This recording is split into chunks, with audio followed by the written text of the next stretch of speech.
অমর একুশে বইমেলা ২০২৫ শুরু হয়েছে উৎসবমুখর পরিবেশে। তবে এবারের মেলা এক নতুন বিতর্কের কেন্দ্রবিন্দুতে পরিণত হয়েছে। মেলায় এবার স্টলে স্থান পেয়েছে বৈষম্য বিরোধী ছাত্র আন্দোলনের প্রদর্শনী, আর এর পাশেই রাখা হয়েছে ক্ষমতাচ্যুত প্রধানমন্ত্রী শেখ হাসিনার ছবিযুক্ত একটি ডাস্টবিন।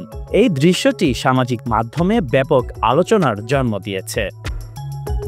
বিতর্কটি আরও ঘনীভূত হয় যখন অন্তর্বর্তী সরকারের প্রধান উপদেষ্টার প্রেস সচিব শফিকুল আলম নিজের ফেসবুকে ডাস্টবিনের ছবি পোস্ট করেন। ছবিটি মুহূর্তেই ভাইরাল হয়ে যায়, যার ফলে দেশের বিভিন্ন রাজনৈতিক নেতা, সাংবাদিক এবং সাধারণ জনগণ এতে যুক্ত হয়ে তুমুল বিতর্কে অংশ নেন। শফিকুল আলম পরে পোস্টটি মুছে ফেললেও আলোচনা থামেনি।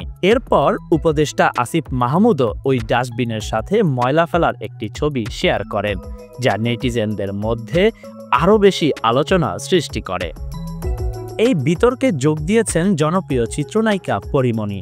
যদিও তিনি সরাসরি ডাস্টবিনের প্রসঙ্গে কিছু বলেননি, তবে নিজের ফেসবুক পোস্টে পরীমনি লেখেন, বইমেলার মতো এত সুন্দর আয়োজন নোংরা করতেছেন আপনারা কারা? আসলে আপনারা এই দেশের গোবর, ময়লা আবর্জনা।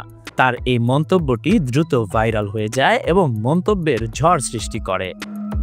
অনেকে পরীমনির সাহসী বক্তব্যকে প্রশংসা করেছেন। একজন মন্তব্য করেন, সময়ের সাহসিনী মেয়ে। আরেকজন লিখেছেন, প্রতিবাদ চালিয়ে যাও পরীমনি, তুমি সাহসী ও অপ্রতিরোধ্য। তবে কিছু নেটিজেন মনে করছেন পরীমনি হয়তো আওয়ামী লীগের পক্ষে অবস্থান নিয়েছেন এবং তার পোস্টটি রাজনৈতিক উদ্দেশ্য প্রণোদিত।